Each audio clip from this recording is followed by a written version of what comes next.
Thanks for joining us on the program Beyond 100 Days. I am Abosede Adeniran.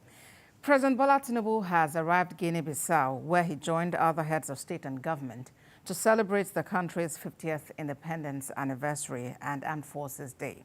The ceremony is hosted by President Umaru Sissoco Embalo. Guinea-Bissau marked its 50th independence anniversary on the 24th of September 2023, but the government had scheduled all celebrations for the 16th of November 2023. The president is expected to return to Nigeria on Thursday. Our State House correspondent Femi Akonde joins me on the program now from the nation's capital. Femi, it's indeed been quite a busy week for the president, from the Saudi Africa summit now to Guinea-Bissau to celebrate, of course, the country's 50th independence anniversary. Tell us more about, this development. Yes, Abosede, well, there's nothing really in terms of foreign direct investment, which the president has been going around seeking to attract to Nigeria. That is not on the table for him in Guinea-Bissau.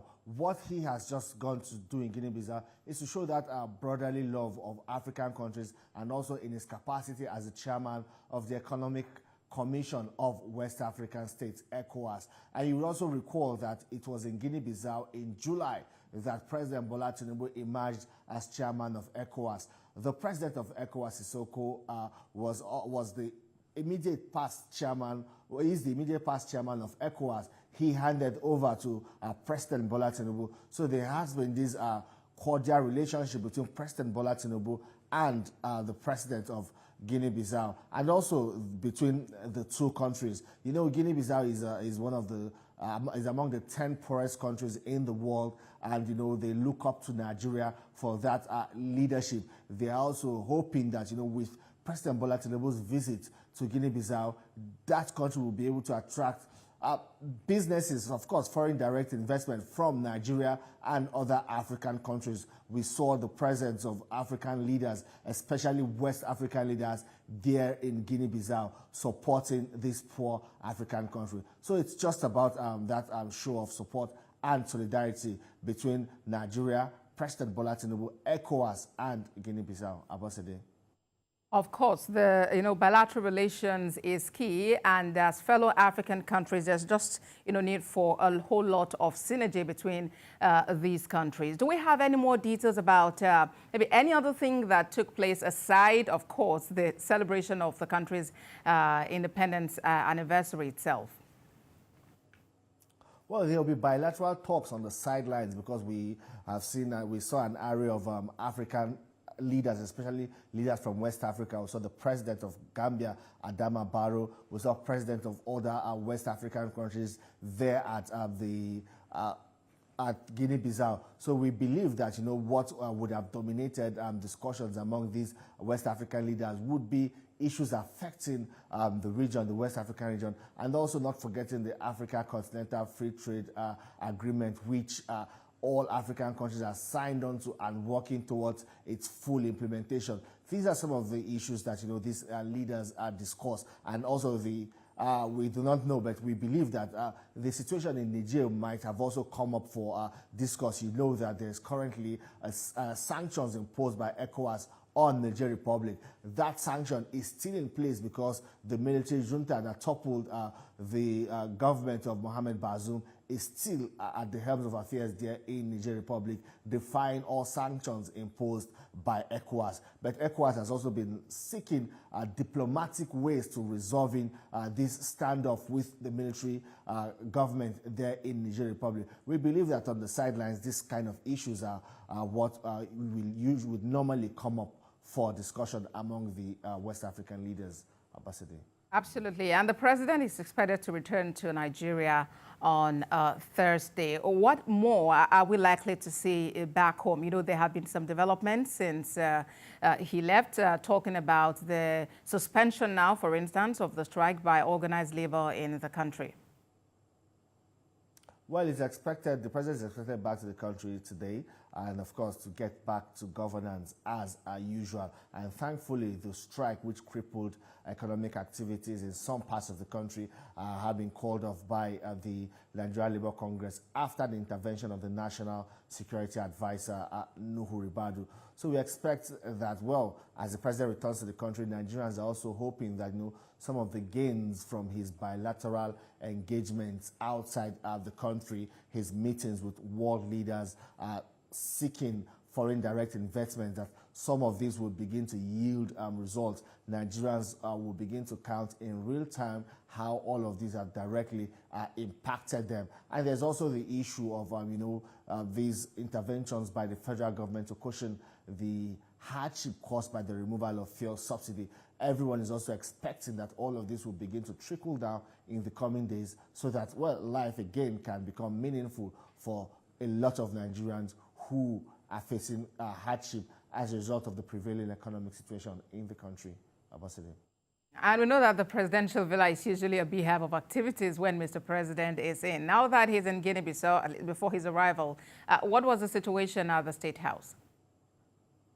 Well, the vice president is in the villa.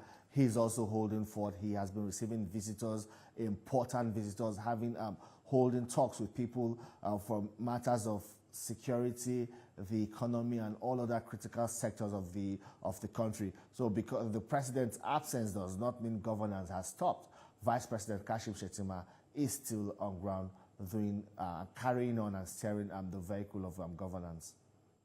Very critical. And, that strike, for instance, that the organized labor has now called off. Perhaps I'll just, take a story from that, and then we can talk some more about it. After 2 days of nationwide strike, civil servants are now back to work after the Joint National Executive Council of the Nigerian Labour Congress and the Trade Union Congress on Wednesday suspended the industrial action.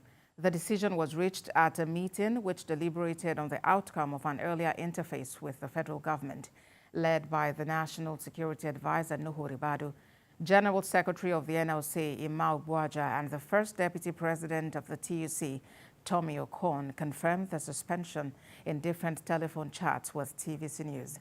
Organized Labour said it got a commitment from the Nuhu Ribadu-led meeting that those arrested for the physical assault on NLC President Joe Ajaero will be prosecuted. As part of the take-home from the federal government meeting, the National Security Advisor Nuhu Ribadu promised to bring both parties back to the table to iron out all issues in dispute.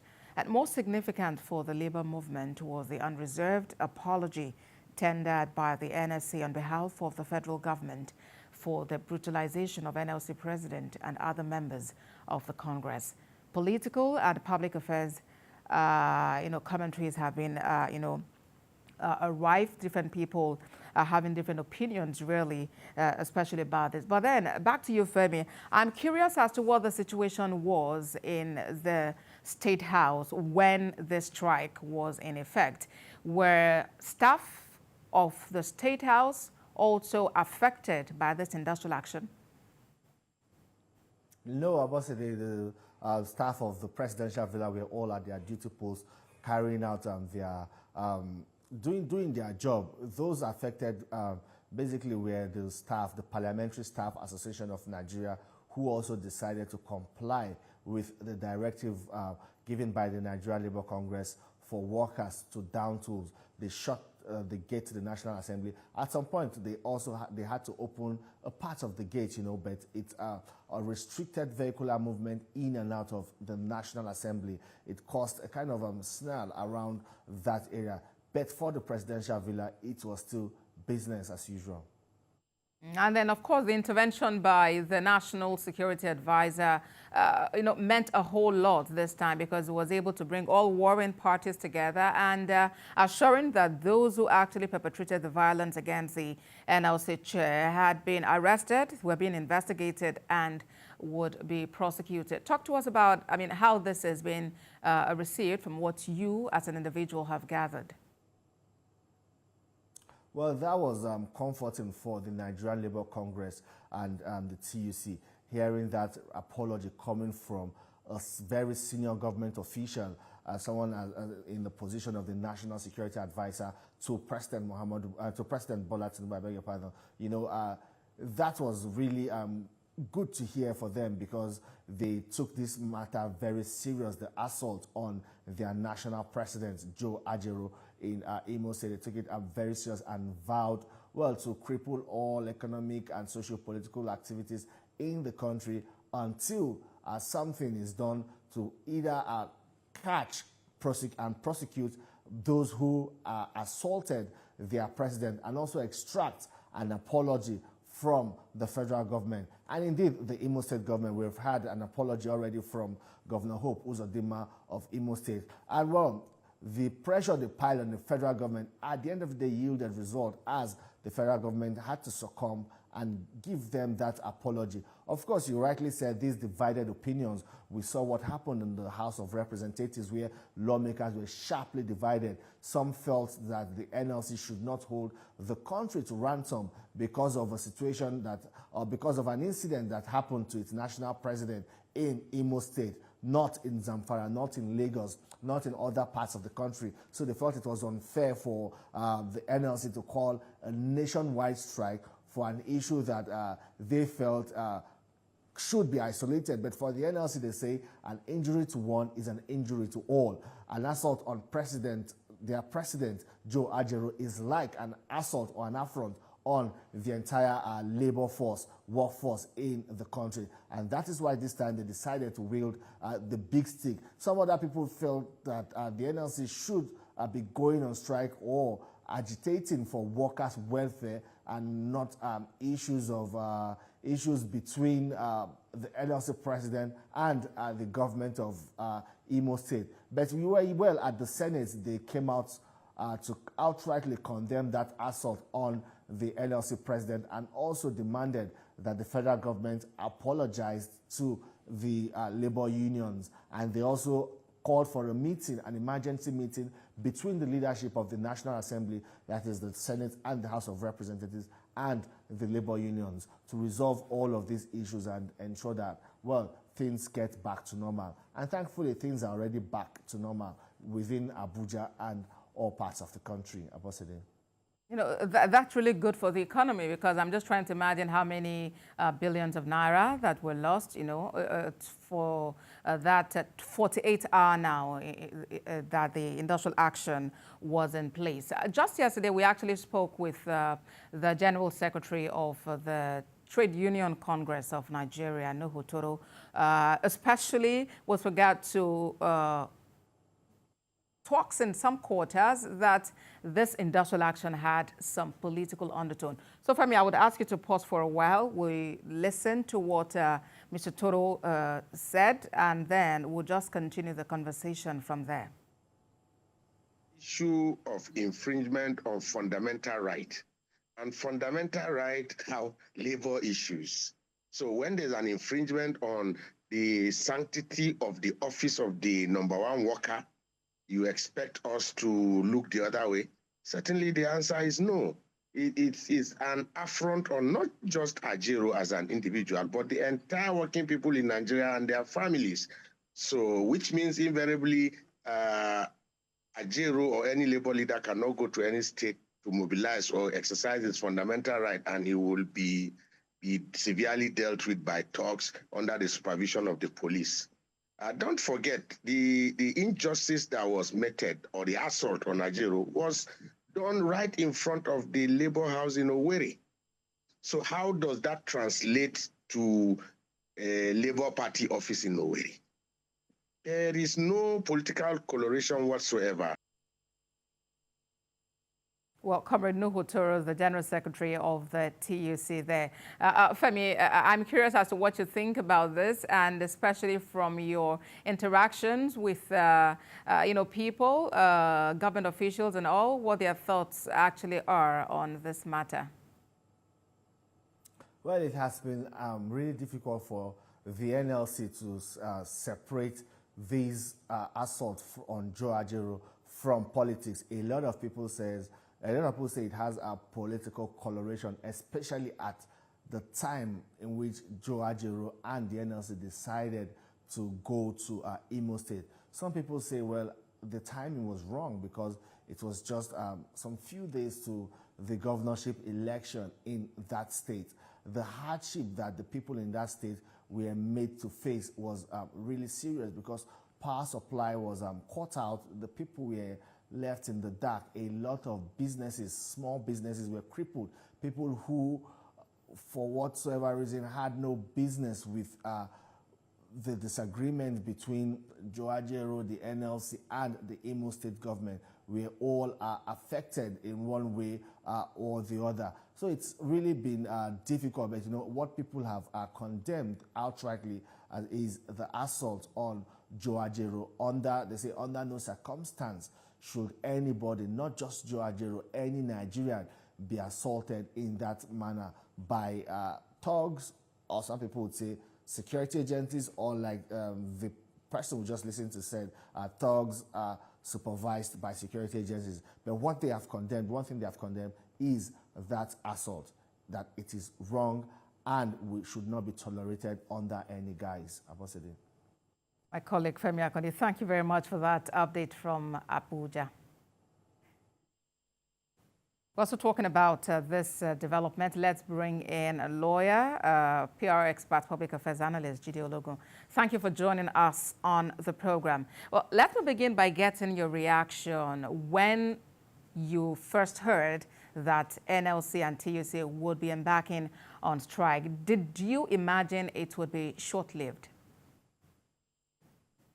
I wasn't surprised, really.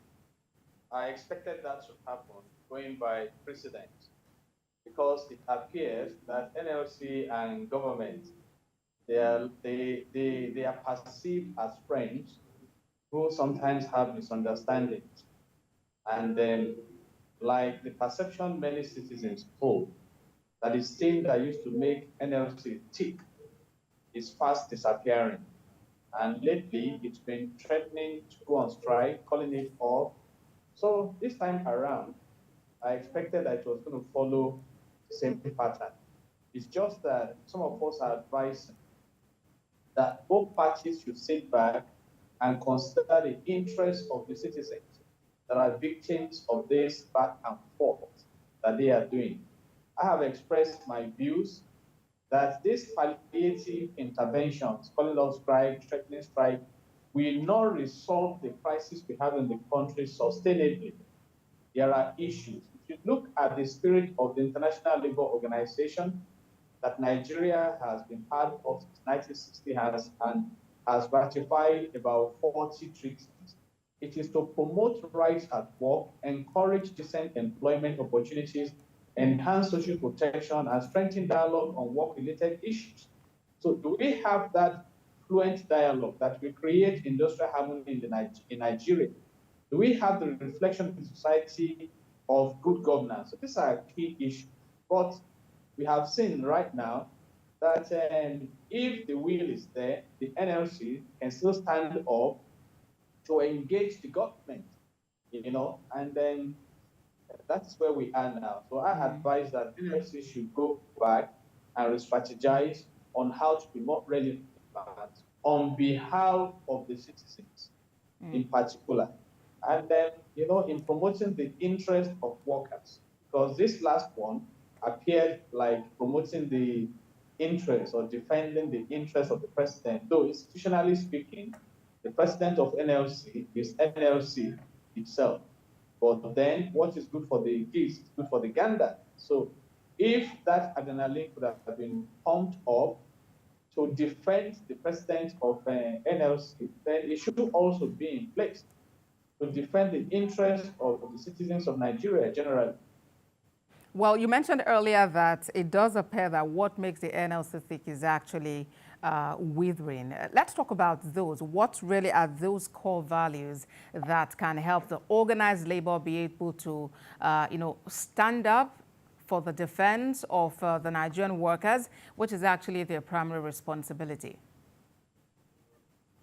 If you go back to the foundation of activism in Nigeria, particularly when it comes to engaging the government, you remember the days of Michael Umodu, 1945, that left the 200,000 workers' strike against government. Those were days when the NLC, whatever they were called at that time, to bring the government to her knees because they rolled out their expectations from the government. One of which was that even Modu himself, who was before then incarcerated, should be released, and he was released, and that the hardship that came out of the Second World War should be attended to by the government. So we need a pressure group that can make the government responsive. Now this strike has been called off, but the promises are still hanging in the air. So how do we come to the point where government makes promises on the platform of collective bargaining and those promises are fulfilled? That's my concern. If not, we'll be going in and out of this. And then for the issue of re-strategizing, I believe that the executive of the NLC can sit together and see how they can be more relevant, and then not just for the interest of workers, which though may be the primary purpose of having that pressure group, but the generality of the citizens of Nigeria, so that also can end then the support needed from the citizenry. And those are my submissions for now. Otherwise, we may come to a point in the country when the citizens may look away from these pressure groups for representing their interests and begin to mobilize to represent their interests. And we have not recovered fully from the experience of the NSAS protests that rocked the nation. So these are issues. There is a need to refocus, to re-strategize, and be more effective, and of course, professional in engagement. And the government should also sit back and see how to solve the problems of this nation sustainably. How can we begin to pull down the inflation rate in the country? How can we begin to fulfill the mandate of Section 40, subsection 2 of the Nigerian Constitution 1999 as amended? Absolutely. That the security and welfare of the citizens shall be the primary purpose of government. So those are my concerns for now. Absolutely. And, there's another concern about the fact that more often than not, workers resort to industrial action, which is actually meant to be a final resort. And then you would ask questions as to if there had actually been engagements, preceding that downing of tools. Are strikes really solution to the myriad of challenges facing the Nigerian workforce, or how do you see it?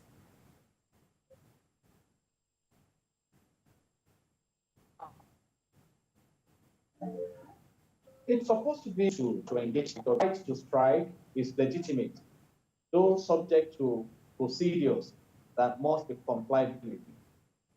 But while talking about the right to strike under human resources management, you also recall that we have the law that says no work, no pay.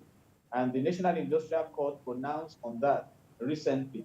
So you find that it's like having two giants that have not really been able to fashion out how to deliver good governance to the citizens, So, like you brilliantly mentioned, strike is what you engage at the end of the road when other dialogues and bargainings have been exhausted. And like I mentioned, there to a collective decision when there are agreements and the party that is supposed to fulfill the agreement reneges from doing that, then you are just opening the door to a reaction, not a response necessary from the other party. And that is why, as we witnessed in this most recent one, and the NLC decided to pretend as if there was no ex parte order from the court restraining them from embarking on that strike. In fact, the reports we got was that they denied any knowledge of such an order. And when we begin to flout the decisions of the court, then we are heading towards, or probably we're an anarchy, because anarchy itself is saying that we don't actually know who is in control. But having said that also, the other party, talking about the government, to what extent do they respect the rule of law? So I'm just saying that these two elephants, they should come together and realize that the grass needs to breathe also. So beyond engaging issues that tend to be more political than of governance nature. Because what Nigeria deserves really is to prosper and enjoy the good of the land. But Absolutely.